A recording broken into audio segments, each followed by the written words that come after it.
ಶ್ರೀನಿವಾಸ ಗೋವಿಂದ ಶ್ರೀ ವೆಂಕಟೇಶ ಗೋವಿಂದ ಶ್ರೀನಿವಾಸ ಗೋವಿಂದ ಶ್ರೀ ವೆಂಕಟೇಶ ಗೋವಿಂದ ಭಕ್ತವತ್ಸಲ ಗೋವಿಂದ ಭಾಗವತ ಪ್ರಿಯ ಗೋವಿಂದ ಗೋವಿಂದ ಹರಿ ಗೋವಿಂದ ಗೋಕುಲ ನಂದನ ಗೋವಿಂದ ಶ್ರೀನಿವಾಸ ಗೋವಿಂದ ಶ್ರೀ ವೆಂಕಟೇಶ ಗೋವಿಂದ ಶ್ರೀನಿವಾಸ ಗೋವಿಂದ ಶ್ರೀ ವೆಂಕಟೇಶ ಗೋವಿಂದ ನಿತ್ಯ ನಿರ್ಮಲ ಗೋವಿಂದ ನೀಲಮೇಘ ಶ್ಯಾಮ ಗೋವಿಂದ ಗೋವಿಂದ ಹರಿ ಗೋವಿಂದ ಗೋಕುಲ ನಂದನ ಗೋವಿಂದ ಶ್ರೀನಿವಾಸ ಗೋವಿಂದ ಶ್ರೀ ವೆಂಕಟೇಶ ಗೋವಿಂದ ಶ್ರೀನಿವಾಸ ಗೋವಿಂದ ಶ್ರೀ ವೆಂಕಟೇಶ ಗೋವಿಂದ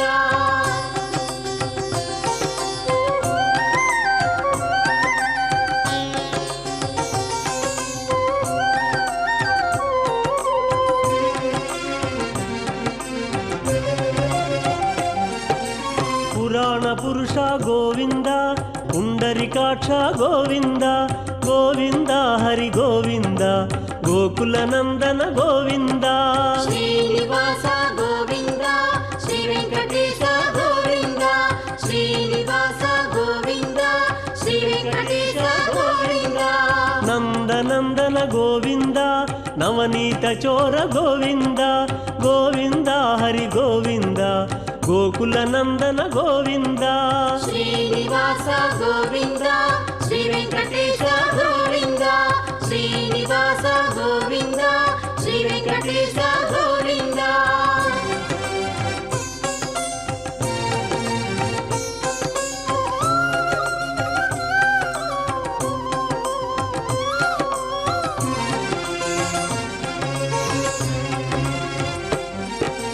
ಪಶುಪಾಲಕ ಶ್ರೀ ಗೋವಿಂದ ಪಾಪ ವಿಮೋಚನ ಗೋವಿಂದ ಗೋವಿಂದ ಹರಿ ಗೋವಿಂದ ಗೋಕುಲ ನಂದನ ಗೋವಿಂದ ಶ್ರೀನಿವಾಸ ಗೋವಿಂದ ಶ್ರೀ ವೆಂಕಟೇಶ ಗೋವಿಂದ ಶ್ರೀನಿವಾಸ ಗೋವಿಂದ ಶ್ರೀ ವೆಂಕಟೇಶ ಗೋವಿಂದ ದುಷ್ಟ ಸಂಹಾರ ಗೋವಿಂದ ದುರಿತ ನಿವಾರಣ ಗೋವಿಂದ ಗೋವಿಂದ ಹರಿ ಗೋವಿಂದ ಗೋಕುಲ ನಂದನ ಗೋವಿಂದ ಶ್ರೀನಿವಾಸ ಗೋವಿಂದ ಶ್ರೀ ವೆಂಕಟೇಶ ಗೋವಿಂದ ಶ್ರೀನಿವಾಸ ಗೋವಿಂದ ಶ್ರೀ ವೆಂಕಟೇಶ ಗೋವಿಂದ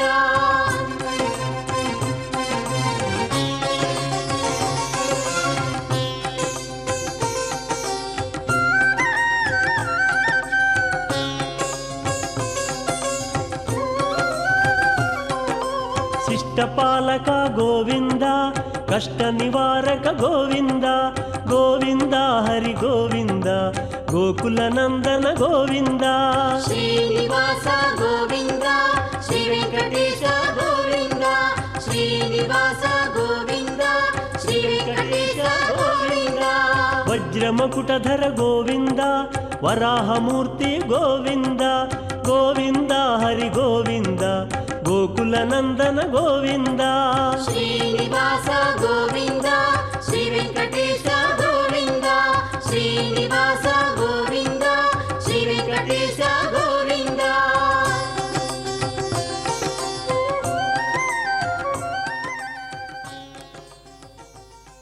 ಓಂ ನಮೋ ವೆಂಕಟೇಶಾಯ. ಕಲ್ಯಾಣಾದ್ಭುತಗಾತ್ರಾಯ ಕಾಮಿತಾರ್ಥಪ್ರದಾಯಿನೇ ಶ್ರೀಮದ್ವೆಂಕಟನಾಥಾಯ ಶ್ರೀನಿವಾಸಾಯ ತೇ ನಮಃ. ಬುದ್ಧಿರ್ಬಲಂ ಯಶೋಧೈರ್ಯಂ ನಿರ್ಭಯತ್ವರೋಗತಾಂ ಅಚಾಡ್ಯಂ ವಾಕ್ಪಟತ್ವಂಚ ಹನುಮತ್ ಸ್ಮರಣಾತ್ ಭವೇತ್ ಎಂಬುದಾಗಿ ನಾವು ಭಗವಂತನು ಮತ್ತು ಅವನ ಶ್ರೇಷ್ಠರಾದ ದಾಸನಾದ ಹನುಮಂತನನ್ನು ಸ್ಮರಣೆಯನ್ನು ಮಾಡ್ತಾ ಇದ್ದೇವೆ. ರಥಸಪ್ತಮಿಯ ಶುಭ ಸಂದರ್ಭದಲ್ಲಿ 7 ವಾಹನಗಳ ಮೇಲೆ ಶ್ರೀ ಶ್ರೀನಿವಾಸ ಎಲ್ಲ ಕಡೆ ಸಂಚಾರವನ್ನು ಮಾಡ್ತಾ ಇದ್ದಾನೆ. ಈಗಾಗಲೇ ಅನೇಕ ವಾಹನಗಳ ಸಂಚಾರ ಮುಗಿದಿದೆ. ಈಗ ನಡೆಯುತ್ತಿರುವುದು ಪ್ರಸ್ತುತ ಹನುಮದ್ವಾಹನ.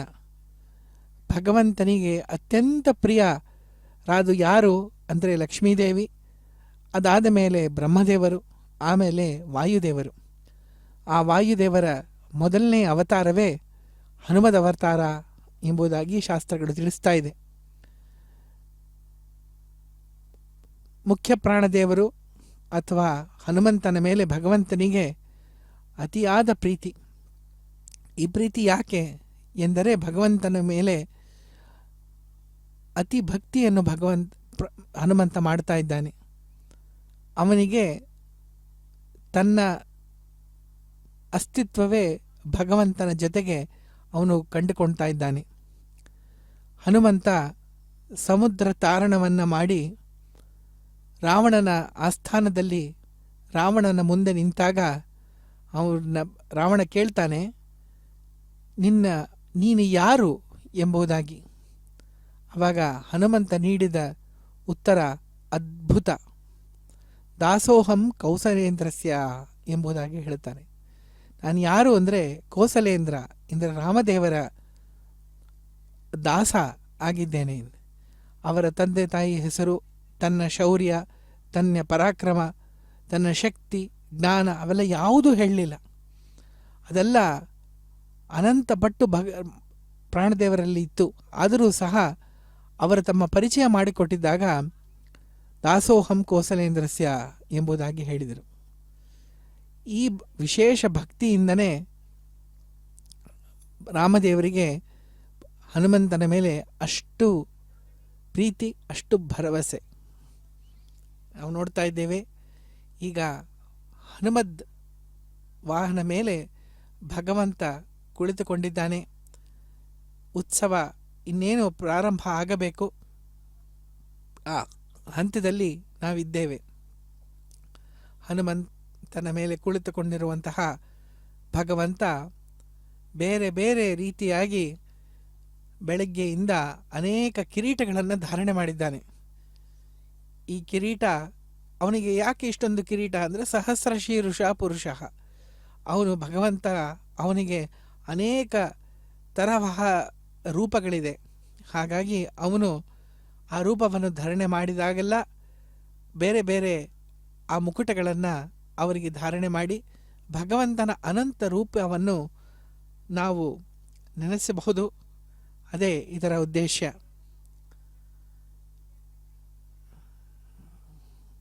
ಹನುಮಂತ ಮೇಲೆ ಕುಳಿತುಕೊಂಡು ಭಗವಂತ ಇನ್ನೊಂದು ಸಂದೇಶವನ್ನು ಕೊಡ್ತಾ ಇದ್ದಾನೆ. ರಾಮದ ರೂಪದಲ್ಲಿ ಬಂದಾಗ ಸೀತಾದೇವಿಯ ಅನ್ವೇಷಣೆಯನ್ನು ಮಾಡುವಾಗ ಬೇರೆ ಬೇರೆ ತಂಡಗಳನ್ನು ಬೇರೆ ಬೇರೆ ದಿಕ್ಕಿನಲ್ಲಿ ಕಳಿಸಿದರಂತೆ. ಆದರೆ ಹನುಮಂತನನ್ನು ಮಾತ್ರ ದಕ್ಷಿಣ ಭಾಗಕ್ಕೆ ಕಳಿಸಿದರು. ಯಾಕೆ ಅಂದರೆ ಭಗವಂತನಿಗೆ ಗೊತ್ತಿತ್ತು ಸೀತಾದೇವಿ ಎಲ್ಲಿದ್ದಾಳೆ, ನಿಜವಾಗಲೂ ಸೀತಾಕೃತಿ ಎಲ್ಲಿದೆ ಎಂಬುದಾಗಿ ಅವನಿಗೆ ಗೊತ್ತಿತ್ತು. ಅದಕ್ಕೆ ಅದನ್ನು ಮಾಡುವುದಕ್ಕೆ ಬೇರೆ ಯಾರಿಗೂ ಸಾಧ್ಯ ಇಲ್ಲ, ಇದು ಹನುಮಂತನಿಗೆ ಮಾತ್ರ ಸಾಧ್ಯ ಎಂಬುದಾಗಿ ಎರಡು ರೀತಿಯಾಗಿ ರಾಮದೇವರು ಸ್ಪಷ್ಟವಾಗಿ ಸೂಚನೆ ಮಾಡ್ತಾ ಇದ್ದಾರೆ. ಒಂದು, ದಕ್ಷಿಣದ ಕಡೆ ಕಳಿಸಿದ್ದು ಹನುಮಂತನ, ಇನ್ನೊಂದು ಅಂಗುಲಿಕನನ್ನು ಕೊಟ್ಟಿದ್ದು ಹನುಮಂತನಿಗೆ ಮಾತ್ರ, ಬೇರೆಯವರಿಗೆ ಕೊಡಲಿಲ್ಲ. ಯಾಕೆಂದರೆ ರಾಮದೇವರಿಗೆ ಗೊತ್ತಿತ್ತು ಬೇರೆಯವರು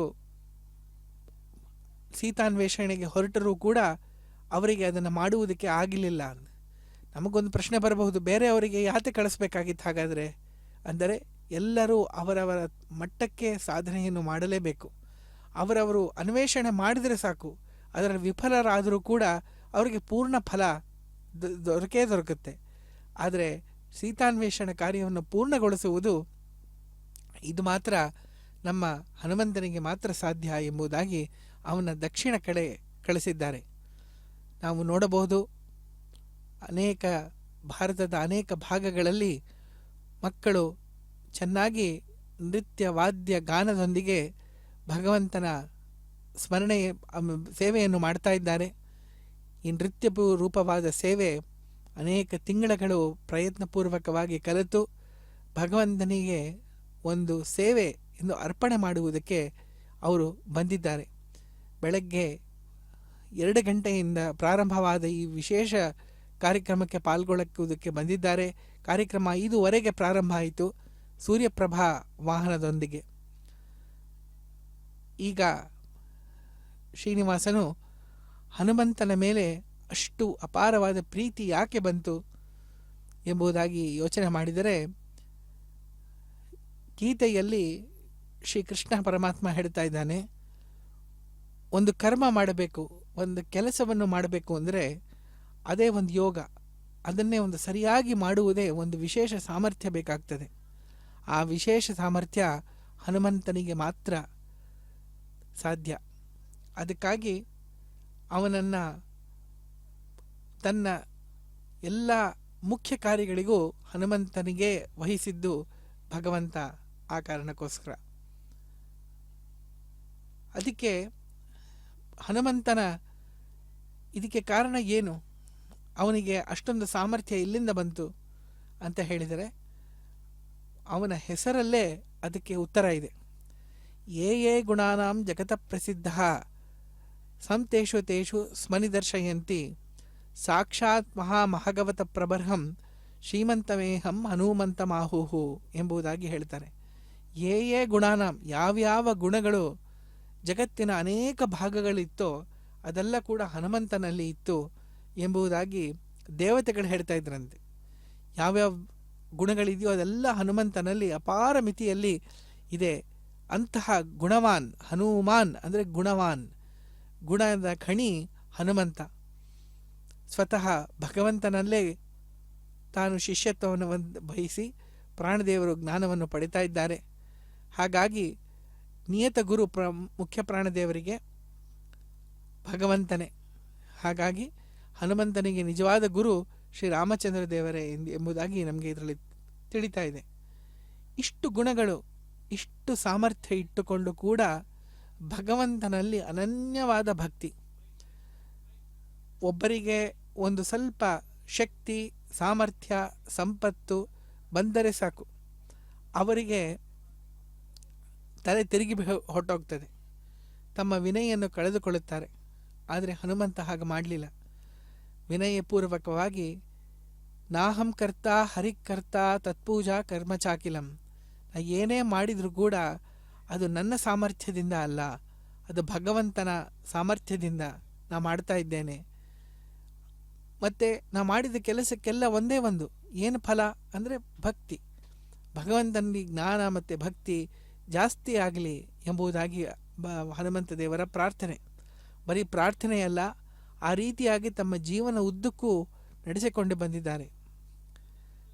ಶ್ರೀಪಾದರಾಜರು ಹೇಳ್ತಾರೆ, ರಾಮದೇವರು ಯುದ್ಧ ರಾವಣನ ಸೋಲಿಸಿ ಅವನ ಕೊಂದು ಏನು ಅದಾದ ಮೇಲೆ ಒಂದು ಗೋಷ್ಠಿಯನ್ನು ಮಾಡಿ ಎಲ್ಲರನ್ನು ಕರೆದು ನಿಮಗೆಲ್ಲ ಏನೇನು ಬೇಕು ಎಂಬುದಾಗಿ ಕೇಳಿದಾಗ, ಹನುಮಂತನನ್ನು ಕೇಳಿದಾಗ ಅವ್ರು ಹೇಳ್ತಾರೆ, ಹನುಮಂತ ಹೇಳ್ತಾನೆ, ನನಗೇನೂ ಬೇಡ, ಇಲ್ಲ ನೀನು ತಗೊಳ್ಳೇಬೇಕು, ಏನಾದರೂ ಒಂದು ತಗೊಳ್ಳೇಬೇಕು ಅಂತ ಹೇಳಿದಾಗ, ನೀನು ಕೊಡಲೇಬೇಕಾದರೆ ಪ್ರವರ್ಧತಾಂ ಶಕ್ತಿರ ಅಲಂ ಕ್ಷಣೆ ಕ್ಷಣೆ, ಒಂದೊಂದು ಕ್ಷಣಕ್ಕೂ ನಿನ್ನಲ್ಲಿ ಭಕ್ತಿ ಏನಿದೆ ಅದು ಪ್ರವರ್ಧತಾಂ ಅಂದರೆ ಹೆಚ್ಚು ಹೆಚ್ಚು ಪಟ್ಟುಗಳು ಅದು ಜಾಸ್ತಿ ಆಗಲಿ ಎಂಬುದಾಗಿ ಭಗವಂತನಲ್ಲಿ ಪ್ರಾರ್ಥನೆ ಮಾಡ್ತಾನೆ ಹನುಮಂತ. ಎಂಥ ವೈರಾಗ್ಯ ಇರಬೇಕು. ಶ್ರೀಪಾದರಾಜರು ತಮ್ಮ ದೇವರ ನಾಮದಲ್ಲಿ ಇದನ್ನು ಸೂಚನೆ ಮಾಡ್ತಾರೆ. ಅವ್ರು ಹೇಳ್ತಾರೆ, ಏ ಗುಣಾನಾಮ್ ಅಂತ ಹೇಳಿದ್ಯಲ್ಲಪ್ಪ ನೀನು, ಕೃಷ್ಣ ನಮ್ಮ ರಾಮ ನಿಮಗೆ ಏನು ಬೇಕು ಅಂತ ಕೇಳಿದಾಗ ನೀನು ಆಜನ್ಮ ಬ್ರಹ್ಮಚಾರಿಯಾಗೇ ಉಳಿದಿದ್ದೆಲ್ಲ, ಒಂದು ಚೆನ್ನಾಗಿರೋ ಒಂದು ಹುಡುಗಿಯನ್ನು ಕೊಟ್ಟು ಮದುವೆ ಮಾಡು ರಾಮ ಅಂತ ಏಕೆ ಕೇಳಿಕೊಳ್ಳಿಲ್ಲ ಎಂಬುದಾಗಿ ಅವರು ಯೋಚನೆಯನ್ನು ಮಾಡ್ತಾ ಇದ್ದಾರೆ. ಅಂತಹ ವೈರಾಗ್ಯ ಹನುಮಂತಂದು. ರಾಮದೇವರ ಮುಂದೆ ಏನು ಕೇಳುವುದಕ್ಕೆ ಬಯಸುವುದಿಲ್ಲ.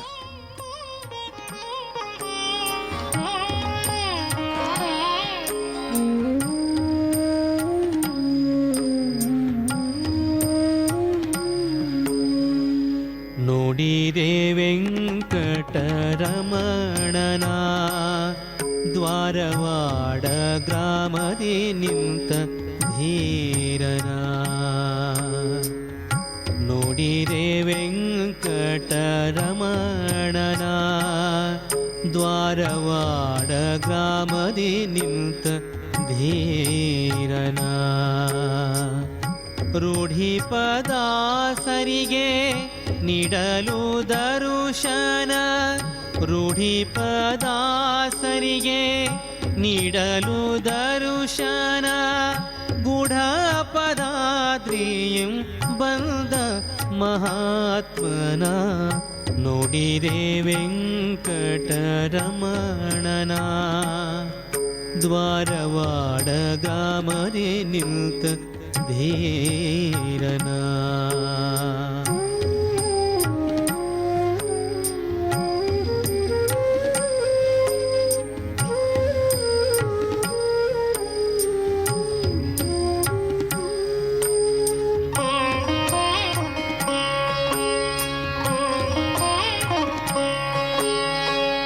ಈತನೇ ವೈಕುಂಠನಾಥನು ನಿಜ ಶಾತ ಕುಂಬೋಧರ ತಾತನು.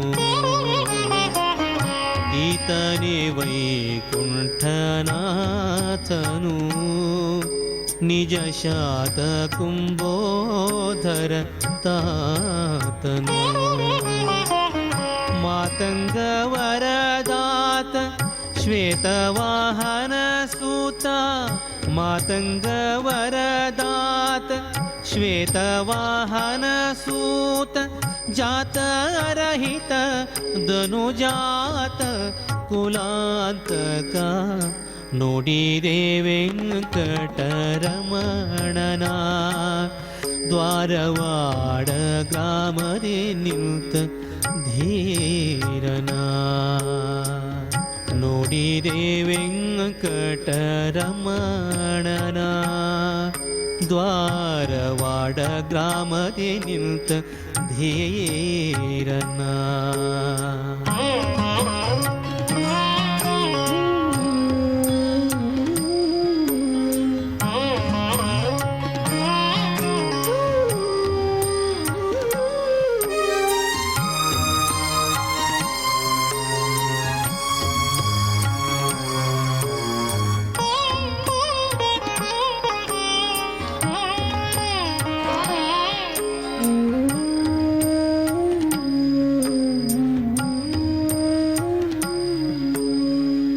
ತೋಂಡಮಾನ ಗೋಲಿದಾತನ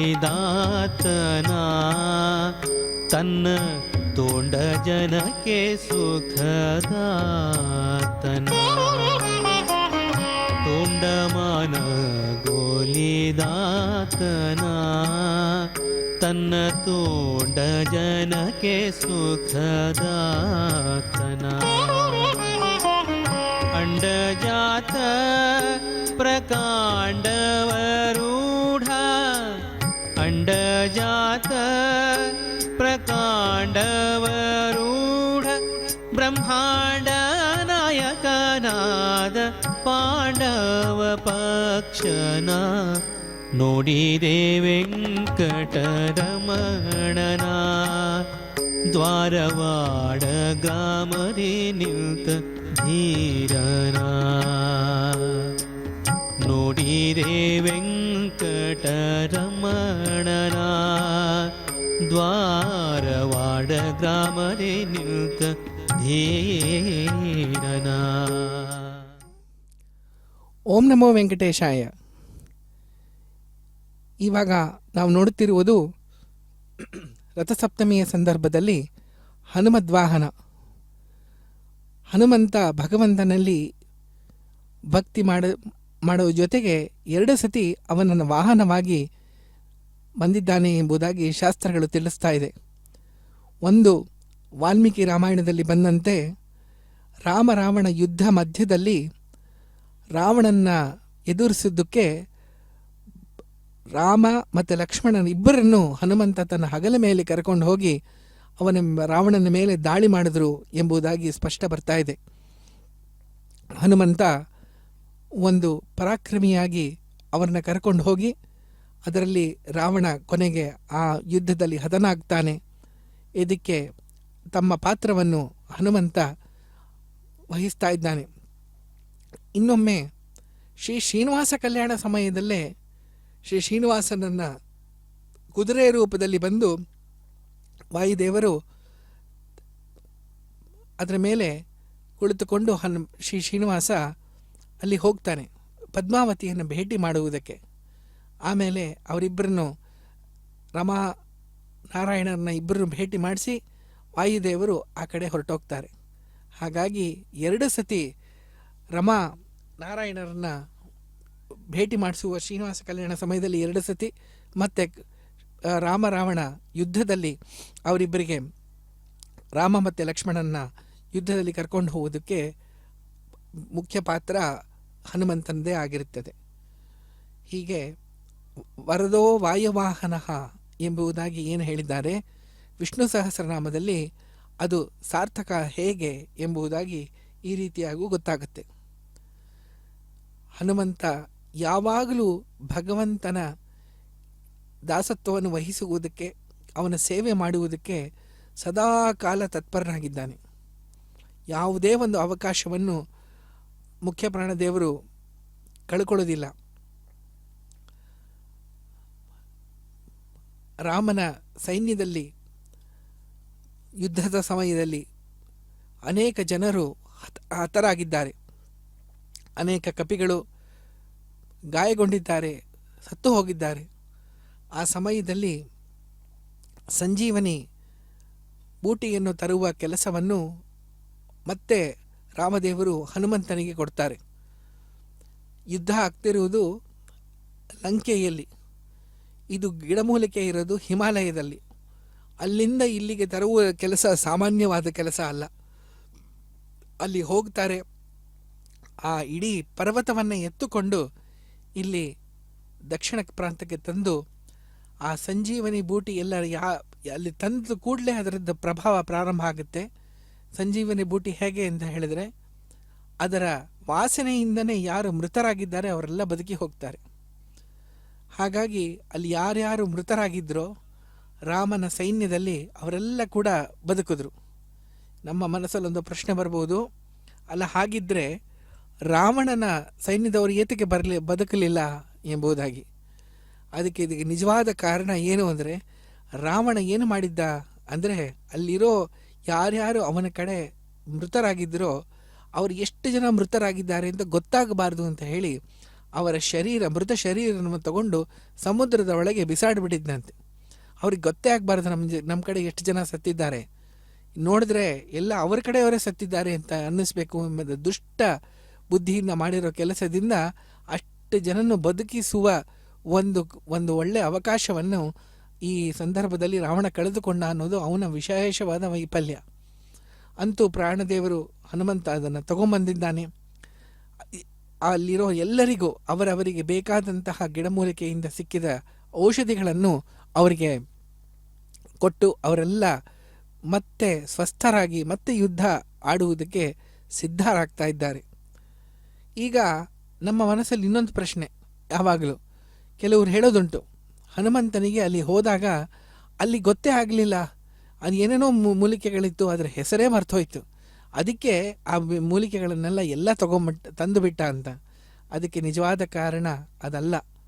ಅದಕ್ಕೆ ನಿಜವಾದ ಕಾರಣ ಏನು ಅಂತ ಹೇಳಿದರೆ, ಹನುಮಂತ ಅಲ್ಲಿ ಹೋಗಿ ಆ ಬೆಟ್ಟದ ಮೇಲೆ ಅನೇಕ ಮೂಲಿಕೆಗಳನ್ನು ನೋಡಿದಾಗ ಅಲ್ಲಿ ಆ ಮೂಲಿಕೆಗಳಿಗಿರುವ ಯಾರು ಅಭಿಮಾನಿ ದೇವತೆಗಳಿದ್ದಾರೆ ಅವರೆಲ್ಲ ಕೂಡ ಅಲ್ಲಿಂದ ಓಡಲಿಕ್ಕೆ ಪ್ರಾರಂಭ ಮಾಡಿದಂತೆ, ಬಚ್ಚಿಟ್ಕೊಳ್ಳೋಕ್ಕೆ ಪ್ರಾರಂಭ ಮಾಡಿದ್ರಂತೆ. ಯಾಕೆ ಅಂದರೆ ಮುಖ್ಯ ಹನುಮಂತನಿಗೆ ಆಟ ಆಡಿಸಬೇಕು ಅಂತ. ಆವಾಗ ಹನುಮಂತನಿಗೆ ತುಂಬ ಕೋಪ ಬರ್ತದೆ. ಯುದ್ಧದ ಸಮಯ, ಈ ಸಮಯದಲ್ಲಿ ನೀವು ಆಟ ಆಡ್ತಾ ಇದ್ದೀರಾ, ಅದಕ್ಕೆ ಮಾಡ್ತೀನಿ ತಡೆ ಅಂಥೇಳಿ ಆ ಪರ್ವತವನ್ನೇ ಎತ್ತಿಕೊಂಡು ಬಂದು ಅಲ್ಲಿ ಆ ಯುದ್ಧ ಭೂಮಿಗೆ ತಗೊಂಡು ಹೋದನಂತೆ. ಇದಕ್ಕೆ ಇಡೀ ಬೆಟ್ಟವನ್ನು ಯಾತಕ್ಕೆ ತಗೊಂಡು ಹೋಗಿದ್ದ ಕಾರಣ ಇದೇನೆ. ಇದಕ್ಕೆ ನಾವು ಯೋಚನೆ ಮಾಡಬೇಕು. ಹನುಮಂತನನ್ನು ಯಾವಾಗಲೂ ಧ್ಯಾನ ಮಾಡುವಾಗ ಬುದ್ಧಿರ್ಬಲಂ ಯಶೋಧೈರ್ಯಂ ನಿರ್ಭಯತ್ವ ರೋಗತಾಂ ಅಜಾಡ್ಯಂ ವಾಕ್ಪಟತ್ವಂಚ ಹನುಮತ್ ಸ್ಮರಣಾತ್ ಭವೇತ್ ಅಂತ ನಾವು ಹೇಳ್ತೀವಿ. ಹೀಗಿದ್ದಾಗ ಯಾರು ಹನುಮಂತನನ್ನು ಸ್ಮರಣೆ ಮಾಡ್ತಾರೋ ಅವರಿಗೆ ಇಷ್ಟೊಂದು ಗುಣಗಳ ಬರಬೇಕಾದ್ರೆ ಹನುಮಂತನಿಗೆ ಹೇಗೆ ಯಾವುದೇ ಒಂದು ವಿಚಾರ ಮರೆಯುವುದು ಎಂಬುದಾಗಿ ನಾವು ಯೋಚನೆ ಮಾಡಿದರೆ ನಮಗೆ ಸರಿಯಾದ ಅರ್ಥ ಇದಕ್ಕೆ ಗೊತ್ತಾಗುತ್ತೆ. ಈ ವಿಶೇಷ ಕೆಲಸವನ್ನು ಮತ್ತೆ ಹನುಮಂತನಿಗೆ ರಾಮದೇವರು ಕೊಟ್ಟರು.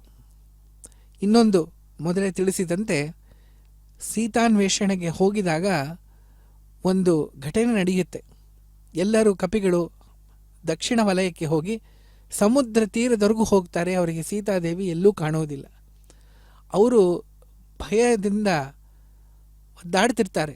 ಯಾಕೆ ಅಂದರೆ ಸುಗ್ರೀವ ಹೇಳಿರ್ತಾನೆ ಅವ್ರನ್ನೆಲ್ಲ ಯಾರು ಸೀತಾದೇವಿ ಅನ್ವೇಷಣೆಗೆ ಹೋಗಿದ್ದಾರೋ, ಸೀತಾದೇವಿ ಇಲ್ಲದೆ ಏನಾರು ವಾಪಸ್ ಬಂದರೆ ಅವ್ರನ್ನೆಲ್ಲ ನಾನು ಕೊಲ್ಲಿಸಿಬಿಡ್ತೇನೆ ಎಂಬುದಾಗಿ ತೀವ್ರವಾದ ಒಂದು ಆಜ್ಞೆಯನ್ನು ನೀಡಿರ್ತಾನೆ. ಹಾಗಾಗಿ ಕಪಿಗಳಿಗೆ ಸೀತಾದೇವಿ ಸಿಗ್ತಾ ಇಲ್ಲ, ವಾಪಸ್ ಹೋದರೆ ಇವನು ಸಾಯಿಸಿಬಿಡ್ತಾನೆ ಎಂಬ ಭಯ. ಇದರಲ್ಲಿ ಆ ಕಪಿಗಳೆಲ್ಲ ಸೇರಿ ಒಂದು ನಿರ್ಧಾರಕ್ಕೆ ಬರ್ತಾರೆ.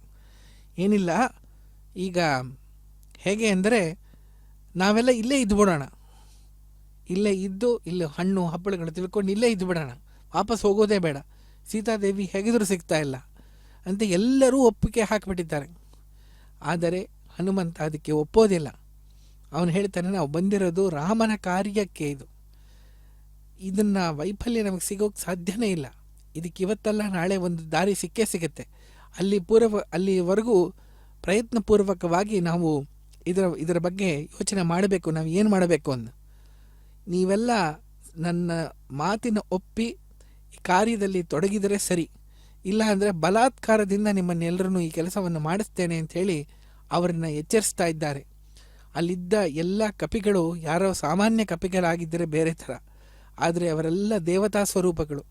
ಅದಕ್ಕೆ ಹನುಮಂತ ವಾಯುದೇವರು ಎಲ್ಲ ದೇವತೆಗಳಿಗೆ ಮುಖ್ಯ ಗುರುಗಳು ಹನುಮಂತನೇ ಎಂದು ಇದರಿಂದ ಸ್ಪಷ್ಟ ಗೊತ್ತಾಗುತ್ತೆ. ಯಾವುದೇ ಸಮಯದಲ್ಲಿ ತಮ್ಮ ಕರ್ತವ್ಯ ಪ್ರಜ್ಞೆಯನ್ನು ಮರೆಯದೆ, ಸೋಲು ಒಪ್ಪಿಕೊಳ್ಳದೆ ಒಂದು ಧೀರ ಎಂಬುದನ್ನು ಅನ್ನುವುದು ಹನುಮಂತನಿಗೆ ಒಬ್ಬನಿಗೆ. ಅದಕ್ಕೆ ಅವನಿಗೆ ಮುಖ್ಯವಾದ ಕೆಲಸಗಳು ಇಂಥವರಿಗೆ ಒಪ್ಪಿಸಬೇಕು. ಬುದ್ಧಿ ಇರಬೇಕು, ಶಕ್ತಿ ಇರಬೇಕು, ಮತ್ತು ಕರ್ತವ್ಯ ಪರಾಯಣತೆ ಇರಬೇಕು. ಇದು 3 ಗುಣಗಳು ಹನುಮಂತನಲ್ಲಿ ಚೆನ್ನಾಗಿ ಇರೋದರಿಂದ ಅವನಿಗೆ ಈ ಥರ ಕಷ್ಟವಾದ ಕೆಲಸಗಳನ್ನು ರಾಮದೇವರು ಒಪ್ಪಿಸ್ತಾರೆ. ಮುಂದೆ ಕೂಡ ಅಷ್ಟೇ, ಅಲ್ಲಿರುವ ಕಪಿಗಳೆಲ್ಲರೂ ಕೂಡ ಸಮುದ್ರವನ್ನು ಅವರಿಗೆ ಕೊನೆಗೆ ಗೊತ್ತಾಗ್ತದೆ, ಆ ಸಮುದ್ರ ತಾರಣ ಮಾಡಿದರೆ ಅಲ್ಲಿ ಲಂಕೆಯಲ್ಲಿ ಸೀತಾದೇವಿ ಇದ್ದಾಳೆ. ಸಂಪಾತಿ ಎಂಬ ಒಂದು ಪಕ್ಷಿ ಬಂದು ಅದಕ್ಕೆ ಹೇಳುತ್ತೆ, ಆ ಕಡೆ ಇದ್ದಾಳೆ ಲಕ್ಷ್ಮಿ, ನೀವು ಹೇಳ್ತಿರೋದು ಸೀತಾದೇವಿ ಆ ಕಡೆ ಇದ್ದಾಳೆ, ನೀವು ಹೋಗಿ ಅವಳನ್ನು ಕರ್ಕೊಂಬರ್ಬೋದು ಅಂತ. ಆವಾಗ ಈಗ ಸಮುದ್ರ ತಾರಣ ಹೇಗೆ ಮಾಡುವುದು ಎಂಬುದು ಮುಂದಿನ ಪ್ರಶ್ನೆ. ಅಲ್ಲಿದ್ದವರೆಲ್ಲರೂ ಕೂಡ ಅವರವರ ಶಕ್ತಿಯನ್ನು ಹೇಳ್ತಾರೆ.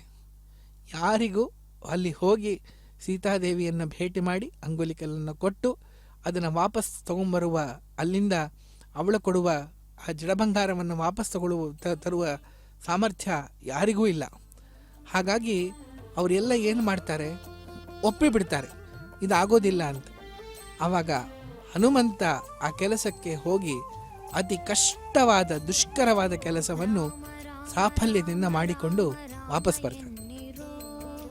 ರಾಮ ರಾಮ ರಾಮ ರಾಮ ರಾಮ ಎನ್ನಿರೋ, ರಾಮ ರಾಮ ರಾಮ ರಾಮ ರಾಮ ಎನ್ನಿರೋ, ರಾಮ ರಾಮ ರಾಮ ರಾಮ ರಾಮ ಎನ್ನಿರೋ, ರಾಮ ರಾಮ ರಾಮ ರಾಮ ರಾಮ ಎನ್ನಿರೋ, ರಾಮ ರಾಮ ರಾಮ ರಾಮ ರಾಮ ಎನ್ನಿರೋ.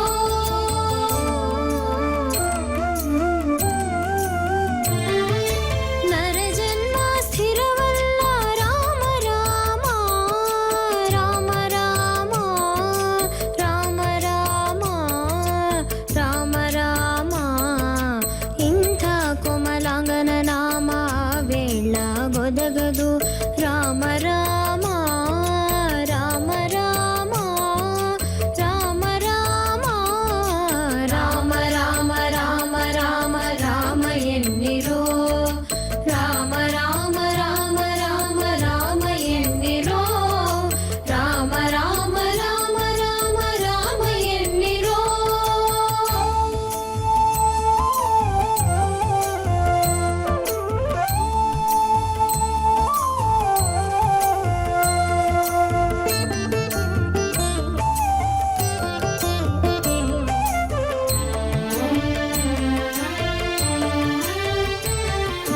ಯಾರಿಗೆ ಯಾರಿಲ್ಲ ತನಗೆ ತಾನಲ್ಲದೆ, ರಾಮ ರಾಮ ರಾಮ ರಾಮ ರಾಮ ರಾಮ. ಯಾರಿಗೆ ಯಾರಿಲ್ಲ ತನಗೆ ತಾನಲ್ಲದೆ, ರಾಮ ರಾಮ ರಾಮ ರಾಮ ರಾಮ ರಾಮ.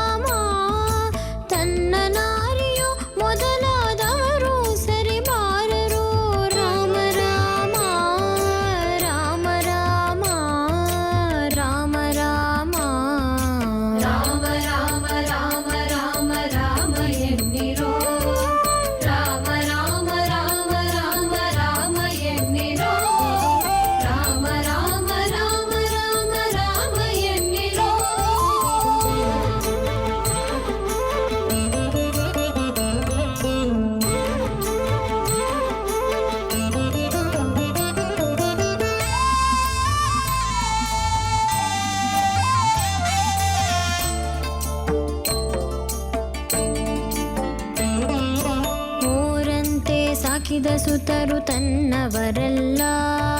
ರಾಮ ರಾಮ ರಾಮ ರಾಮ ರಾಮ ರಾಮ ಓರಂತೆ ಸಾಕಿದ ಸುತರು ತನ್ನವರೆಲ್ಲ.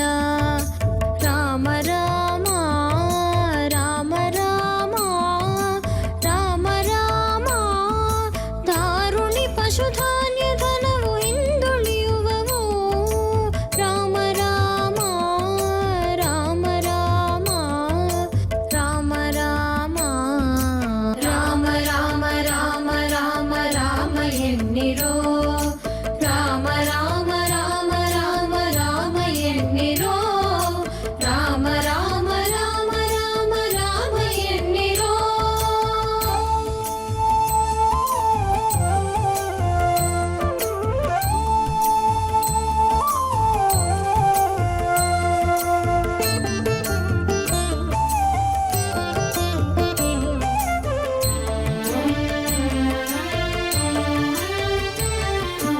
ಎಟ್ಟ ಸಂಸಾರದಿ ಎಷ್ಟೋ ಸುಖವಿಲ್ಲ. ರಾಮ ರಾಮ ರಾಮ ರಾಮ ರಾಮ ರಾಮ ಕೆಟ್ಟ ಸಂಸಾರದಿ ಎಷ್ಟೋ ಸುಖವಿಲ್ಲ. ರಾಮ ರಾಮ ರಾಮ ರಾಮ ರಾಮ ರಾಮ ಸೃಷ್ಟಿಯೋಳ್ ಪುರಂದರ ವಿಠಲನ ಮರೆಯದೆ ನೆನೆವುದು. ರಾಮ ರಾಮ ರಾಮ ರಾಮ ರಾಮ ರಾಮ ರಾಮ ರಾಮ ರಾಮ ಎನ್ನಿರೋ. ರಾಮ ರಾಮ ರಾಮ ರಾಮ ರಾಮ ಎನ್ನಿರೋ. ರಾಮ ರಾಮ ರಾಮ ರಾಮ ರಾಮ ಎನ್ನಿರೋ. ರಾಮ ರಾಮ ರಾಮ ರಾಮ ರಾಮ ಎನ್ನಿರೋ. ರಾಮ ರಾಮ ರಾಮ ರಾಮ ರಾಮ ಎನ್ನಿರೋ. ರಾಮ ರಾಮ ರಾಮ ರಾಮ ರಾಮ ಎನ್ನಿರೋ.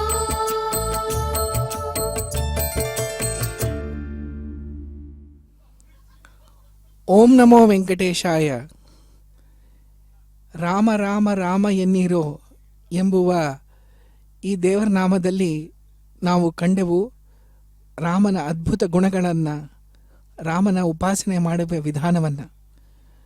ರಾಮ ಎಂದರೆ ನಮಗೆ ಬರುವ ಇನ್ನೆರಡು ಹೆಸರು ಸೀತಾ ಮತ್ತು ಹನುಮಂತ. ಹನುಮಂತ ಎಂದರೆ ಯೋಚನೆ ಮಾಡಿದರೆ ನಮಗೆ ಬರುವ ಹೆಸರು ಶ್ರೀರಾಮ ಮತ್ತು ಸೀತಾದೇವಿ.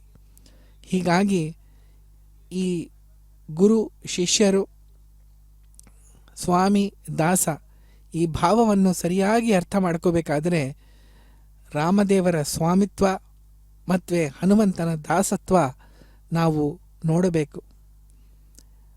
ಹನುಮಂತ ರಾವಣನ ಆಸ್ಥಾನದಲ್ಲಿ ಹೋಗಿದಾಗ ಅವ್ರು ಕೇಳ್ತಾರೆ, ನಿನ್ನ ಹೆಸರು ಏನು, ನೀ ಯಾರು ಅಂತ ಹೇಳಿದಾಗ ಅವರು ಮಾಡಿಕೊಟ್ಟಿದ್ದ ಏನು ತನ್ನ ಹೆಸರು ಹೇಳಿಲ್ಲ, ಇನ್ನೇನು ಹೇಳಲಿಲ್ಲ. ಹೇಳಿದ್ದು ದಾಸೋಹಂ ಕೋಸಲೇಂದ್ರಸ್ಯ ಎಂಬುದಾಗಿ. ಅದೇ ಅವರ ಪರಿಚಯ. ರಾಮನ ದಾಸ ಆಗುವುದೇ ಅವರ ಪರಿಚಯ. ಹಾಗಾಗಿ ಅವರು ಆ ರೀತಿಯಾಗಿ ಹೇಳ್ತಾರೆ. ಬೇಕಾಗಿದ್ದರೆ ಅವರು ರಾವಣನ ಅಲ್ಲೇ ಕೊಲ್ಲಬಹುದಾಗಿತ್ತು. ಆದರೆ ಅದು ಮಾಡಿದರೆ ರಾಮದೇವರ ಶಕ್ತಿಯ ಮೇಲೆ ಎಲ್ಲರಿಗೂ ಸಂಶಯ ಬರಬಹುದು ಎಂಬುದಾಗಿ ಹಾಗೆ ಬಿಟ್ಟು ರಾವಣನ ಮಗನಾದ ಒಬ್ಬನ ರಾಕ್ಷಸರನ್ನ ಅವರು ಕೊಲ್ಲುತ್ತಾರೆ. ಕೊಲ್ದು ಒಂದು ಶಾಂತಿ ದೂತನ ಕೆಲಸವನ್ನು ಮಾಡ್ತಾರೆ. ಕೃಷ್ಣ ಹೇಗೆ ಮಹಾಭಾರತದ ಯುದ್ಧದಕ್ಕೆ ಮುಂಚೆ ಕೌರವರ ಹತ್ರ ಹೋದ್ನೋ ಅದೇ ರೀತಿಯಾಗಿ ಹನುಮಂತ ಕೂಡ ರಾವಣನ ಹತ್ರ ಹೋಗಿ ಒಂದು ಶಾಂತಿಯ ಸಂದೇಶವನ್ನು ಕೊಡ್ತಾನೆ. ಇದೆಲ್ಲ ತುಂಬ ಕಷ್ಟವಾದ ಕೆಲಸ. ಯಾಕೆ ಎಂದರೆ ಹನುಮಂತ ಯಾವಾಗಲೂ ನಮ್ಮ ಹೋದಾಗ ರಾವಣನ ಆಸ್ಥಾನದ ಒಳಗಡೆ ಹೋಗುವುದು ದುಷ್ಕರವಾದ ಕೆಲಸ. ಅದರಲ್ಲಿ ಅನೇಕ ಬಾಧೆಗಳುಂಟು. ಅಲ್ಲಿ ಇರುವ ರಾಕ್ಷಸರಿಗೆ ವಿಶೇಷವಾದ ಬ್ರಹ್ಮ ರುದ್ರಾದಿ ದೇವತೆಗಳ ವರ ಉಂಟು. ಅದನ್ನೆಲ್ಲ ಕೂಡ ಮೀರಿ ಅಲ್ಲಿ ಹೋಗಿ ರಾಮನ ಪರಿಚಯವನ್ನು ಅವರಿಗೆ ಮಾಡಬೇಕು ಅಂತ ಅವರ ಉದ್ದೇಶ. ರಾಮನ ಶಕ್ತಿ ಎಂಥದ್ದು ಅಂತ ಅವರಿಗೆ ಒಂದು ಪರಿಚಯ ಮಾಡಿಸಿಕೊಡಬೇಕು. ಹಾಗಾಗಿ ಸಮುದ್ರ ತಾರಣದ ಸಮಯದಿಂದ ಯಾರಿಗೂ ಆಗದೇ ಇರೋ ಕೆಲಸವನ್ನು ಹನುಮಂತ ಮಾಡ್ತಾ ಇದ್ದಾನೆ. ಅದು ಬರೀ 100 ಯೋಜನ ಹಾರುವುದಲ್ಲ, ಅದೇ ಕಷ್ಟದ ಕೆಲಸ. ಆದರೆ ಅದರ ಜೊತೆಗೆ ಬ್ರಹ್ಮ ರುದ್ರಾದಿ ವರಗಳನ್ನು ಪಡೆದಂತಹ ಅನೇಕ ರಾಕ್ಷಸಿಯರು ಕೂಡ ಅಲ್ಲಿ ವಿರಾಜಮಾನರಿದ್ದಾರೆ. ಅವರು ಹನುಮಂತನ ತಡೆಯುವುದಕ್ಕೆ, ಅವನನ್ನು ಪ್ರಲೋಭಿಸುವುದಕ್ಕೆ ಅನೇಕ ಪ್ರಯತ್ನವನ್ನು ಮಾಡಿದ್ದಾರೆ.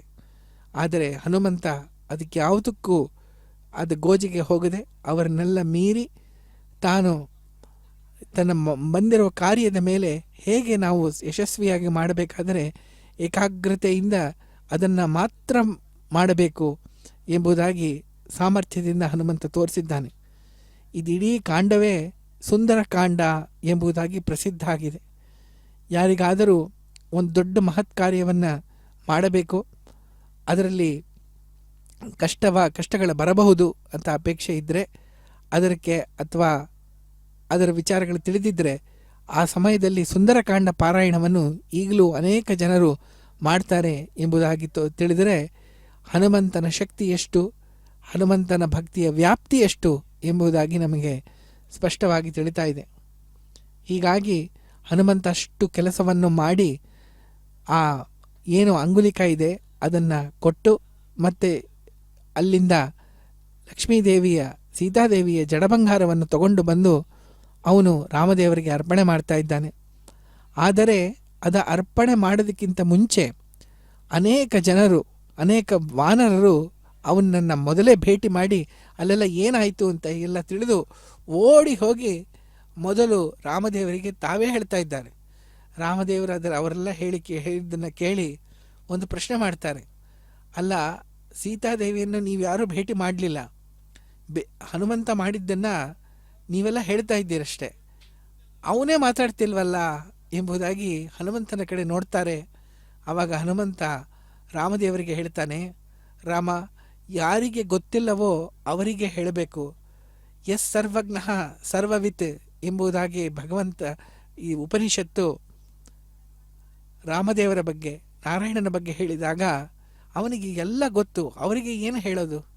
ಗೊತ್ತಿಲ್ಲದವರಿಗೆ ಹೇಳಬೇಕು, ಗೊತ್ತಿದ್ದವರಿಗೆ ಏನು ಹೇಳೋ ಅಷ್ಟು ಅವಶ್ಯಕತೆಗೆ ಇಲ್ಲ. ನಿನಗೆಲ್ಲ ಗೊತ್ತಿದೆ ಏನಾಗಿದೆ, ನನಗೆ ನೀನು ಸೇವಾವಕಾಶ ಕೊಟ್ಟಿದ್ದೆಲ್ಲ ಅಷ್ಟೇ ಸಾಕು ಎಂಬುದಾಗಿ ವಿನಮ್ರತೆಯಿಂದ ಅವರು ಹೇಳ್ತಾರೆ. ಅದೊಂದೇ ಅಲ್ಲ, ಹನುಮಂತನ ಸೇವೆ ರಾಮನಿಗೆ ಆ ಯುದ್ಧದಲ್ಲಿ ವಿಶೇಷವಾಗಿ ನಡೆಯುತ್ತಿದೆ. ಯುದ್ಧ ಎಲ್ಲ ಮುಗೀತು, ರಾಮ ರಾವಣನನ್ನು ಕೊಂದು ವಿಭೀಷಣನನ್ನು ಅಲ್ಲಿ ರಾಜನಾಗಿ ಮಾಡ್ತಾನೆ. ಇದಕ್ಕೂ ಹನುಮಂತನೇ ಕಾರಣ. ಹನುಮಂತ ರಾವಣನನ್ನು ಬಿಟ್ಟು ರಾಮದೇವರ ಪಡೆಯನ್ನು ಸೇರಿಕೊಳ್ಳುವುದಕ್ಕೆ ಬರುವಾಗ ಎಲ್ಲರೂ ಹೇಳ್ತಾರೆ, ಇವನನ್ನು ನಂಬೇಡ, ಇವನು ಎಂಥವನು ಅಂತ ಗೊತ್ತಿಲ್ಲ, ಶತ್ರುಪಕ್ಷದಿಂದ ಬಂದವನು, ಅಲ್ಲಿ ಆ ರಾವಣನ ತಮ್ಮ ಬೇರೆ, ಇವನು ಗುಪ್ತಚರನಾಗಿರಬಹುದು, ನಮ್ಮ ವಿಚಾರಗಳು ನಮ್ಮ ಸೈನ್ಯದ ಬಲ ಎಲ್ಲ ತಿಳಿದುಕೊಂಡು ಅವರಿಗೆ ಹೇಳಬಹುದು, ಹಾಗಾಗಿ ಈ ಥರ ಮಾಡಬೇಡ, ಅವನ್ನ ಸೇರಿಸ್ಕೋಬೇಡ ಅಂಥೇಳಿ ಎಲ್ಲರೂ ಅದನ್ನು ವಿರೋಧ ಮಾಡ್ತಾರೆ. ಆದರೆ ಹನುಮಂತ ಒಬ್ಬನೇ ಇಲ್ಲ, ನಾನು ಲಂಕೆಗೆ ಹೋಗಿದಾಗ ಇವನ ಆಚರಣೆಯನ್ನು ನಾನು ನೋಡಿದ್ದೇನೆ. ಇಡೀ ಲಂಕೆಯಲ್ಲಿ ರಾಮನಾಮ ಜಪವನ್ನು ಮಾಡುವ ಏಕೈಕ ವ್ಯಕ್ತಿ ವಿಭೀಷಣ ಮತ್ತು ಅವನ ಕುಟುಂಬದವರು. ಅಂತಹ ಒಂದು ವಾತಾವರಣದಲ್ಲೂ ಕೂಡ ವಿಭೀಷಣ ಸದಾಕಾಲ ರಾಮದೇವರ ಸ್ಮರಣೆ ಮಾಡ್ತಾ ಇದ್ದ. ಇದಕ್ಕೆ ನಾನೇ ಪ್ರತ್ಯಕ್ಷ ಸಾಕ್ಷಿ ಎಂಬುದಾಗಿ ಹೇಳಿದಾಗ ರಾಮದೇವರು ತತ್ಕ್ಷಣವೇ ವಿಭೀಷಣನನ್ನು ತನ್ನ ಪಡೆಗೆ ಸೇರಿಕೊಂಡ್ರಂತೆ. ಇದರಲ್ಲಿ ನಮ್ಗೆ ಇನ್ನೊಂದು ಗೊತ್ತಾಗುತ್ತೆ, ನಾವು ಸಾಮಾನ್ಯವಾಗಿ ಏನೇ ಧಾರ್ಮಿಕ ಕಾರ್ಯ ಮಾಡುವಾಗಲೂ ನಾವು ಹೇಳ್ತೀವಿ, ಯಾರು ನೋಡ್ತಾರೆ, ನಾವು ಒಳ್ಳೆ ಕೆಲಸ ಮಾಡಿದ್ರೆ ಯಾರು ನೋಡ್ತಾರೆ, ಯಾರು ನೋಡ್ತಾರೋ ಬಿಡ್ತಾರೋ ನಮಗೆ ಗೊತ್ತಿಲ್ಲ, ಅದು ನಮ್ಮ ಹತೋಟಿಯಲ್ಲಿಲ್ಲ. ಆದರೆ ಇದನ್ನು ನೋಡುವುದು ಹನುಮಂತ ನೋಡ್ತಾನೆ. ಹನುಮಂತ ನೋಡಿ ಭಗವಂತನಿಗೆ ಹೇಳ್ತಾನೆ, ಇವನು ಒಳ್ಳೆ ಕೆಲಸವನ್ನು ಮಾಡಿದ್ದಾನೆ ಎಂದು. ಹಾಗಾಗಿ ನಾವು ಒಳ್ಳೆ ಕೆಲಸ ಮಾಡುವಾಗ ಯಾರು ನೋಡ್ತಾರೋ ಬಿಡ್ತಾರೋ ಹನುಮಂತ ನೋಡೇ ನೋಡ್ತಾರೆ. ನಂಬಿಕೆಯಿಂದ ಕೆಲಸವನ್ನು ಮಾಡಬೇಕು. ಜಿತೇಂದ್ರಿಯಂ ಬುದ್ಧಿಮತಾ ವರಿಷ್ಠಂ ವಾತಾತ್ಮಜಂ ವಾನರಯೂಥಂ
ಸಂಜೀವಧರಣ ಪ್ರಭಂಜನ ತನಯ ಧನಂಜಯ ಕೇತನ ಮಂಜುಳ ಮೂರುತಿ ಸಂಜೀವಧರಣ ಪ್ರಭಂಜನ ತನಯ ಧನಂಜಯ ಕೇತನ ಮಂಜುಳ ಮೂರುತಿ ಆಂಜನೇಯನೇ ಪಾಲಿಸೋ ನಿನ್ನ ಶ್ರೀಪಾದ ಕಂಜ ಮನದಲ್ಲಿ ತೋರಿಸೋ.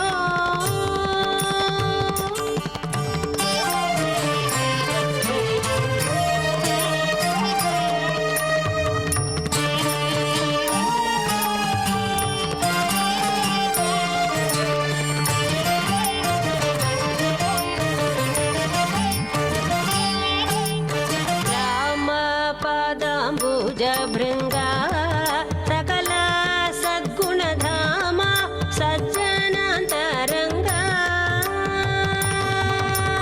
ರಾಮ ಪಾದಾಂಬುಜ ಭೃಂಗ ಸಕಲ ಸದ್ಗುಣಧಾಮ ಸಜ್ಜನಾಂತರಂಗ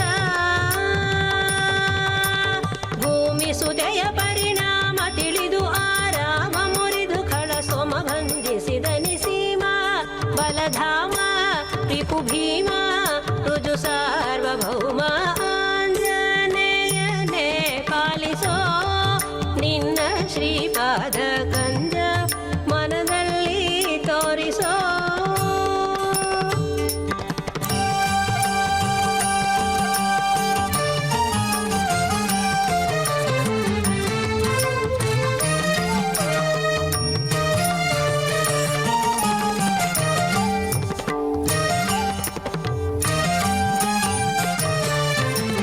ಲಕ್ಷ್ಮಣ ಪ್ರಾಣಾಧಾರ ದಶಕಂಧರ ವಕ್ಷ ಮರ್ದನ ಅತಿಶೂರ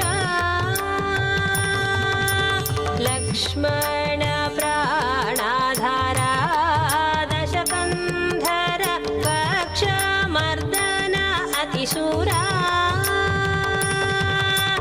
ಅಕ್ಷರಾತಿಯ ರಕ್ಷೋ ನಿಕರಾಧ್ಯಕ್ಷರ ಮಹಮದ ಶಿಕ್ಷಣೆಯಲಿ ಕೃತ ದೀಕ್ಷಾ ಬಲು ದಕ್ಷ ರುಧಿರಾಕ್ಷ ಕೊಡು ನಿನ್ನ ಪರೋಕ್ಷ ಆಂಜನೇಯನೇ ಪಾಲಿಸೋ ನಿನ್ನ ಶ್ರೀಪಾದ ಕಂಜ ಮನದಲ್ಲಿ ತೋರಿಸೋ.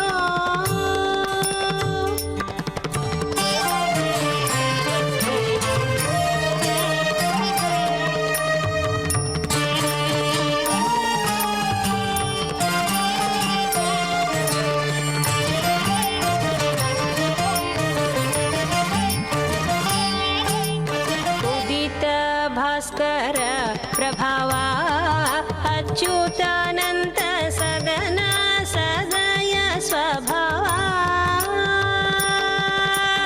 ಉದಿತ ಭಾಸ್ಕರ ಪ್ರಭಾವ ಅಚ್ಯುತಾನಂತ ಸದನ ಸದಯ ಸ್ವಭಾವ ತ್ರಿದಶರ ಗುರು ಗೋಪಾಲ ವಿಠಲನ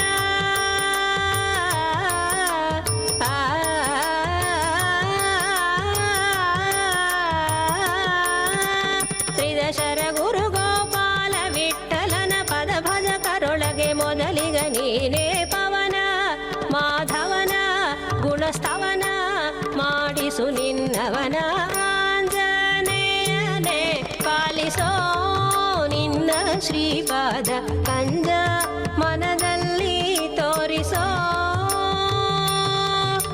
ಸಂಜೀವಧರಣ ಪ್ರಭಂಜನ ತನಯ ಧನಂಜಯ ಕೇತನ ಮಂಜುಳ ಮೂರುತಿ ಆಂಜನೇಯನೇ ಪಾಲಿಸೋ ನಿನ್ನ ಶ್ರೀಪಾದ ಕಂಜ ಮನದಲ್ಲಿ ತೋರಿಸೋ.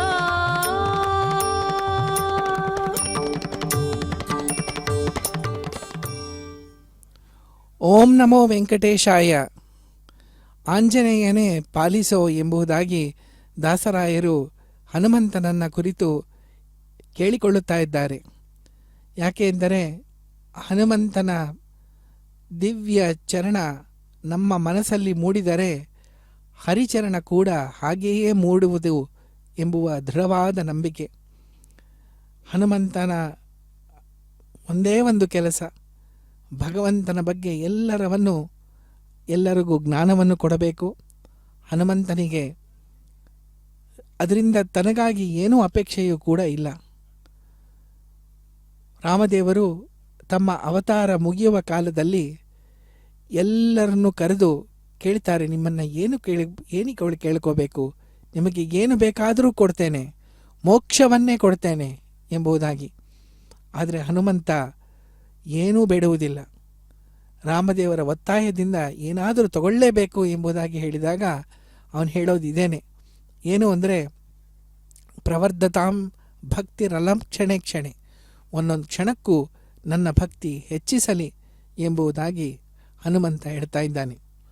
ಎಂಥ ಭಕ್ತಿ, ಎಂಥ ಜ್ಞಾನ, ಎಂಥ ವೈರಾಗ್ಯ ಹನುಮಂತನಂದು.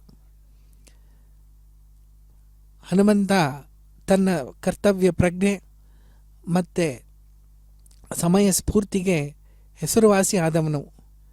ಈ ಗುಣಗಳು ನಮಗೂ ಬರಬೇಕು, ಒಳ್ಳೊಳ್ಳೆ ಗುಣಗಳು ಬರಬೇಕು. ಗುಣನಾಮ್ ಅಂತ ತಿಳಿದಂತೆ ಯಾವುದೇ ಗುಣಗಳು ಕೂಡ ನಮ್ಮಲ್ಲಿ ಬರಬೇಕಾದರೆ ಹನುಮಂತನಲ್ಲಿ ವಿಶೇಷ ಭಕ್ತಿಯನ್ನು ನಾವು ಮಾಡಬೇಕು.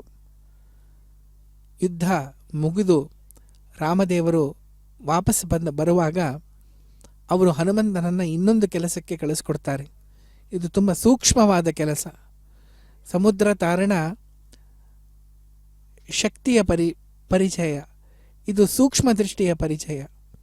ರಾಮದೇವರು ಹೇಳ್ತಾರೆ, ನೋಡು ಹನುಮಂತ, ನೀನು ವಾಪಸ್ ಹೋಗು ಅಯೋಧ್ಯೆಗೆ.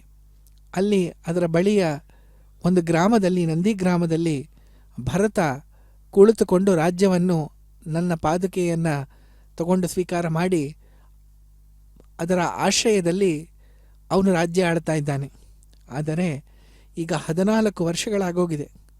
14 ವರ್ಷಗಳಾದ ಮೇಲೆ ಏನು ಅವನ ಮನಸ್ಸು ಬದಲಾಯಿಸ್ಬಿರ್ಬೋದು. ನಾನೇ ರಾಜ್ಯ ಆಳ್ತೇನೆ ಅಂತ ಅವನ ಮನಸ್ಸು ಬಂದಿರಬಹುದು. ಹಾಗೇನಾದ್ರು ಇದ್ದರೆ ನೀನು ಹೋಗಿ ಕೂಡಲೇ ನನಗೆ ವಾಪಸ್ ಬಂದು ಹೇಳು, ಈ ಥರ ಆಗಿದೆ ಅಂತ, ನಾನು ಮತ್ತೆ ಅಯೋಧ್ಯೆಗೆ ಹೋಗೋದೇ ಇಲ್ಲ ಅಂತ. ಆದರೆ ಹನುಮಂತ ಆಗಲಿ ಎಂಬುದಾಗಿ ಅಲ್ಲಿ ಹೋಗ್ತಾರೆ. ಅವ್ರು ನೋಡ್ತಾರೆ, ಭರತ ಹೇಳಿದ್ದ 14 ವರ್ಷಗಳಿಗೆ ಸರಿಯಾಗಿ ವಾಪಸ್ ಬರಬೇಕು ಅಂತ ರಾಮದೇವರು ಹೇಳಿದರು. ಇನ್ನೂ ರಾಮದೇವರು ಯಾಕೋ ಬಂದಿಲ್ಲ ಅಂತ ವ್ಯಥೆಗೆ ಚಿತೆಯಲ್ಲಿ ಧುಮುಕುವುದಕ್ಕೆ ಸರಿಯಾಗಿ ಸಜ್ಜನಾಗಿದ್ದಾನೆ. ಆ ಸಮಯದಲ್ಲಿ ಪ್ರಾಣದೇವರು ಬಂದು ಅವನನ್ನು ಹೇಳ್ತಾರೆ, ವ್ಯಥೆ ಪಡಬೇಡ ಭರತ, ರಾಮ ಬರ್ತಾ ಇದ್ದಾನೆ ಅಂತ ಹೇಳಿದಾಗ ಭರತ ಪ್ರಾಣದೇವರ ಕಾಲಿಗೆ ಬಿದ್ದು ಒಂದು ಕೇಳಿಕೊಡ್ತಾನೆ, ಹನುಮಂತರೇ, ನೀವು ಇಷ್ಟು ವರ್ಷಗಳ ಕಾಲ ನಮ್ಮ ರಾಮದೇವರು ನಮ್ಮ ಅಣ್ಣನ ಜೊತೆ ಇದ್ರಲ್ಲ, ಅವನ ಸ್ವಾಗತವನ್ನು ಹೇಗೆ ಮಾಡಬೇಕು ಅಂತ ನೀವೇ ತಿಳಿಸಿ. ನಾನು ತಮ್ಮ ಆಗಿರಬಹುದು, ಆದರೆ ಅವನ ಬಗ್ಗೆ ನಿಮಗೆ ಜ್ಞಾನ ನನಗಿಂತ ತುಂಬ ಜಾಸ್ತಿ ಇದೆ ಎಂಬುದಾಗಿ ಅವನು ಹೇಳಿದರಂತೆ. ಹಾಗಾಗಿ ಹನುಮಂತನಿಗೆ ಆ ವಿಶೇಷ ಉಪಾಧಿಯನ್ನು ಭರತ ಕೊಡ್ತಾನೆ. ಅವರಲ್ಲೇ ಉಳಿತಾರೆ. ರಾಮದೇವರು ಬರ್ತಾರೆ. ಹನುಮಂತ, ಭರತ, ಅಲ್ಲಿದ್ದವರು ಎಲ್ಲವರು ರಾಮರಿಗೆ ವಿಶೇಷವಾದ ಒಂದು ಸ್ವಾಗತವನ್ನು ಮಾಡ್ತಾರೆ. ಇಲ್ಲಿ ಕೆಲವರು ಹೇಳೋದುಂಟು, ಅಲ್ಲ ರಾಮ ಹೇಳಿದ್ನಲ್ಲ ವಾಪಸ್ ಬಂದು ನನಗೆ ತಿಳಿಸ್ಬೇಕು ಅಂತ. ಇದೇ ಕರ್ಮಸು ಕೌಶಲಂ. ರಾಮದೇವರು ಹೇಳಿದ್ದು ಅಕಸ್ಮಾತು ಭರತನಿಗೆ ರಾಜ್ಯ ಆಡಬೇಕು ಅಂತ ಅವನ ಮನಸ್ಸು ಚೇಂಜ್ ಆಗಿದ್ದರೆ, ಮಾರ್ಪಾಡಾಗಿದ್ದರೆ ಆವಾಗ ಬಂದು ಹೇಳಿ ಅಂತ, ಸುಮ್ಮನೆ ಬಂದು ಹೇಳಿ ಅಂತಲ್ಲ. ಹಾಗಾಗಿ ಹನುಮಂತ ತನ್ನ ಸಮಯ ಪ್ರಜ್ಞೆ ಮತ್ತು ಬುದ್ಧಿಯ ಶಕ್ತಿಯನ್ನು ಇಲ್ಲಿ ನಮಗೆ ಪರಿಚಯಿಸಿಕೊಡ್ತಾ ಇದ್ದಾನೆ. ಮಂಗಳ ಮಾರಮಣಗೆ ಮಂಗಳ ಭೂರಮಣಗೆ ಜಯ ಮಂಗಳ ನಿತ್ಯ ಶುಭ ಮಂಗಳ. ಮಂಗಳ ಮಾರಮಣಗೆ ಮಂಗಳ ಭೂರಮಣಗೆ ಜಯ ಮಂಗಳ ನಿತ್ಯ ಶುಭ ಮಂಗಳ.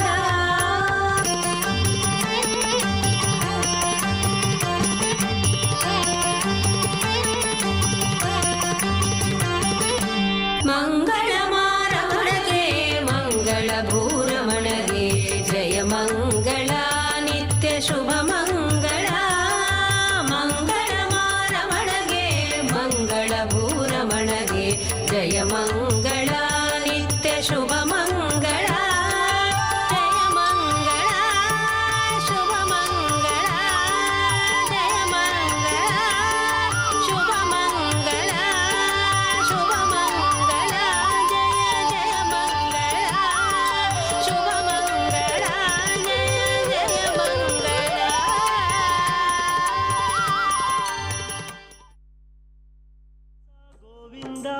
ಶ್ರೀ ವೆಂಕಟೇಶ ಗೋವಿಂದ ಶ್ರೀನಿವಾಸ ಗೋವಿಂದ ಶ್ರೀ ವೆಂಕಟೇಶ ಗೋವಿಂದ ಭಕ್ತವತ್ಸಲ ಗೋವಿಂದ ಭಾಗವತ ಪ್ರಿಯ ಗೋವಿಂದ ಗೋವಿಂದ ಹರಿ ಗೋವಿಂದ ಗೋಕುಲ ನಂದನ ಗೋವಿಂದ ಶ್ರೀನಿವಾಸ ಗೋವಿಂದ ಶ್ರೀ ವೆಂಕಟೇಶ ಗೋವಿಂದ ಶ್ರೀನಿವಾಸ ಗೋವಿಂದ ಶ್ರೀ ವೆಂಕಟೇಶ ಗೋವಿಂದ ನಿತ್ಯ ನಿರ್ಮಲ ಗೋವಿಂದ ನೀಲಮೇಘ ಶ್ಯಾಮ ಗೋವಿಂದ ಗೋವಿಂದ ಹರಿ ಗೋವಿಂದ ಗೋಕುಲ ನಂದನ ಗೋವಿಂದ ಶ್ರೀನಿವಾಸ ಗೋವಿಂದ ಶ್ರೀ ವೆಂಕಟೇಶ ಗೋವಿಂದ ಶ್ರೀನಿವಾಸ ಗೋವಿಂದ ಶ್ರೀ ವೆಂಕಟೇಶ ಗೋವಿಂದ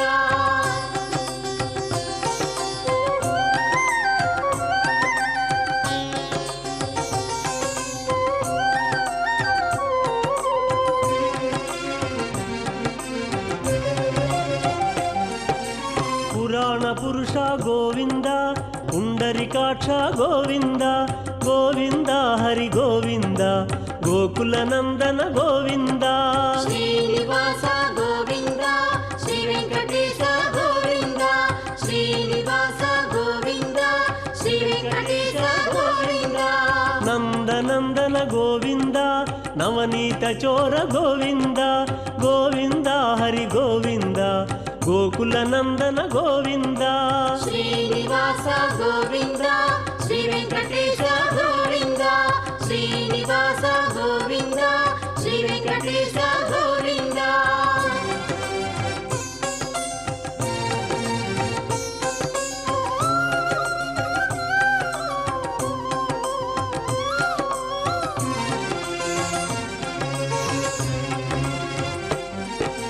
ಪಶುಪಾಲಕ ಶ್ರೀ ಗೋವಿಂದ ಪಾಪ ವಿಮೋಚನ ಗೋವಿಂದ ಗೋವಿಂದ ಹರಿ ಗೋವಿಂದ ಗೋಕುಲ ನಂದನ ಗೋವಿಂದ ಶ್ರೀನಿವಾಸ ಗೋವಿಂದ ಶ್ರೀ ವೆಂಕಟೇಶ ಗೋವಿಂದ ಶ್ರೀನಿವಾಸ ಗೋವಿಂದ ಶ್ರೀ ವೆಂಕಟೇಶ ಗೋವಿಂದ ದುಷ್ಟ ಸಂಹಾರ ಗೋವಿಂದ ದುರಿತ ನಿವಾರಣ ಗೋವಿಂದ ಗೋವಿಂದ ಹರಿ ಗೋವಿಂದ ಗೋಕುಲ ನಂದನ ಗೋವಿಂದ ಶ್ರೀನಿವಾಸ ಗೋವಿಂದ ಶ್ರೀ ವೆಂಕಟೇಶ ಗೋವಿಂದ ಶ್ರೀನಿವಾಸ ಗೋವಿಂದ ಶ್ರೀ ವೆಂಕಟೇಶ ಗೋವಿಂದ